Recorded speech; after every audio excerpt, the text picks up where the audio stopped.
नमस्कार, जीएनयू चॅनलच्या ठळक बातम्यांमध्ये आपल्या सर्व दर्शकांचे स्वागत। यवतमाळातील विदारक चित्र आले बाहेर। हक्कासाठी लढताना वनमजुराचा करुण अंत। प्रशासनाच्या निर्लज्जतेमुळे विष प्राशन करून केली आत्महत्या। प्रशासनाच्या कारवाईकडे यवतमाळकरांचे लक्ष। यवतमाळात स्वतःच्या हक्कासाठी लढणाऱ्या वनमजुराने विष प्राशन करून केली आत्महत्या। वन विभागाच्या अधिकाऱ्यांकडून त्रस्त झाल्यानंतर आत्महत्येचा निर्णय। आत्महत्या करण्यापूर्वी 11 पानांची सुसाईड नोट। हक्काचे वेतन न देता कामावरून कमी केल्याने नैराश्य आल्याने केली आत्महत्या। कुटुंबावर उपासमारीची पाळी बघून आत्महत्येचा मृतकाने घेतला निर्णय। सुसाईड नोटमध्ये 4 अधिकाऱ्यांची नावे। मृत्यूस हे 4 अधिकारी जबाबदार असल्याची सुसाईड नोटमध्ये नोंद। प्रशासनाच्या अनागोंदी कारभारामुळे एका बेबस वनमजुराचा करुण अंत।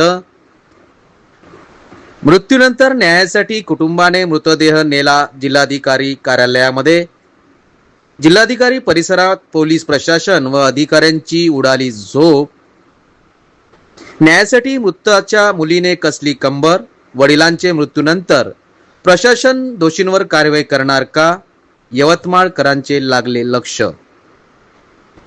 दोषी 4 अधिकाऱ्यांवर वन प्रशासन मनुष्यवधाचा गुन्हा दाखल करणार का? वनमजुरांचा प्रलंबित प्रश्न मार्गी लागणार का? पीडित शुक्ला कुटुंबाला प्रशासन न्याय देणार का? अशा अनेक प्रश्नांची उत्तरे मिळवण्यासाठी आंतरराष्ट्रीय मानवाधिकार असोसिएशन घेणार पुढाकार।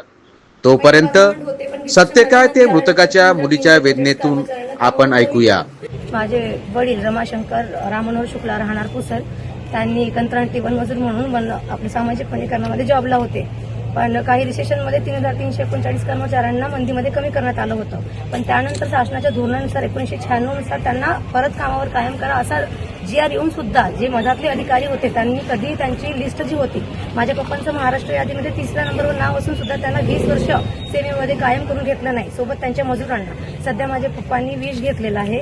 19 तारखेला ते घरून निघाले, त्यांनी आम्हाला काही सांगितलं नाही कारण ते सिस्टमला थकले होते आणि त्यांच्या 4 अधिकाऱ्यांनी त्यांना मानसिक प्रताडणा दिलेली आणि खूप त्रास दिला, यासाठी त्यांनी विष प्राशन केलं।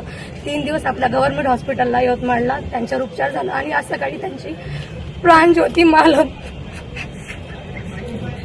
4 अधिकारी जे आहेत आणि पप्पांचे सगळे संघटनेचे लोक येऊन आहेत, जे 3339 कर्मचाऱ्यांसाठी त्यांनी जीव दिला, ते पण सगळे लोक येऊन आहेत। मला इथं माझ्या पप्पांसाठी मी न्याय मागायला आले कारण माझ्या पप्पांनी 11 पेजेसचा सुसाईड नोट लिहिलेला आहे आणि त्यामध्ये त्यांनी त्यांच्या न्यायाची मागणी केली। त्यांनी माझ्यावर एक जिम्मेदारी सोपवली की बेटा मला मुलगा नाही पण माझ्या कर्मचाऱ्यांना तू न्याय मिळवून दे आणि कलेक्टर ऑफिसला माझी बॉडी घेऊन जा। पण आमच्या मागे आम्ही इथे येऊ लागलो तेव्हा एक PSI पिसाळकर म्हणून काहीतरी आमच्या अँब्युलन्सच्या मागे गेलेले आहेत, ते आम्हाला इथे येऊ देत नाहीये। माझी तुमचं सगळ्यांना हात जोडून विनंती आहे की माझी DM सरांशी भेट करून द्या आणि माझ्या पप्पांची बॉडी इथे घेऊन या। मला त्यांच्यासाठी न्याय मागायचा आहे। यवतमाळ मधल्या मॅडम आहेत एक प्रणिता पारधी म्हणून, त्यांनी माझ्या पप्पांचा मानसिक छळ केलाय आणि पप्पांनी सुसाईड नोंदणी चौघांची नावं लिहिली आहेत, ते आहेत। आणि त्यानंतर एक कुंभरे म्हणून आहेत आर्यफ पुसदचा, त्यानंतर एक मडवी म्हणून आहे मॅडमचा असिस्टंट आणि एक चिकणे म्हणून, या चौघांचं नाव माझ्या पप्पांनी लिहिलेलं आहे सुसाईड नोट मध्ये। मला न्याय हवाय सर, मला भाव नाही आहे। बाबा बाबा 20 वर्ष सिस्टमला कंटाळून जीव दिला तरी सिस्टमच मागे पडून आहे। आमच्या मागे पोलिसांची गाडी लावून ठेवली की पुसाच्या भाषेची इच्छा आहे की जोपर्यंत त्यांच्या कामगारांना न्याय मिळत नाही माझ्या बॉडीला अंतिम संस्कार करू नका। तो सिस्टमला सोडून नेला, कमीत कमी त्याच्या आत्म्याला शांती पूर्ण देऊ द्या। शेवटची इच्छा आहे, मी तुम्हाला सुसाईड नोट दाखवते। तिने निघाल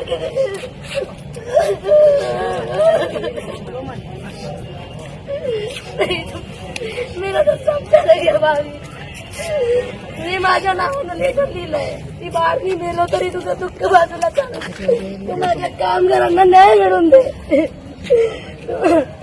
त्यांच्यासाठी माझं दुःख साईडला कर म्हणले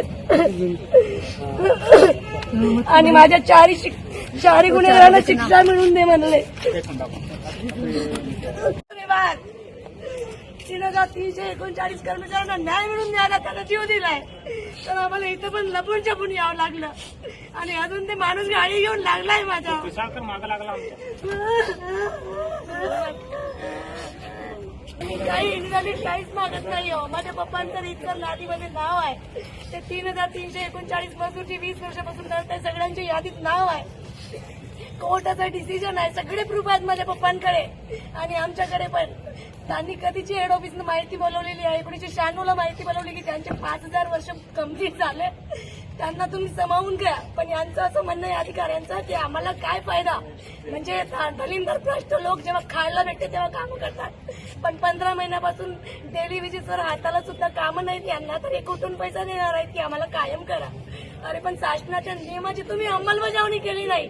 सगळ्यात मोठी अवहेलना तिथं केली तुम्ही, अवमानना केली तुम्ही, तिथंच नियम मोडला. परत भ्रष्ट केलं सगळा समाज, निधी काढला 40 लाखाचा 50 लाखाचा, सगळे प्रूफ आहेत आमच्याकडे. तुमच्या सगळ्यांना आज विनंती करते.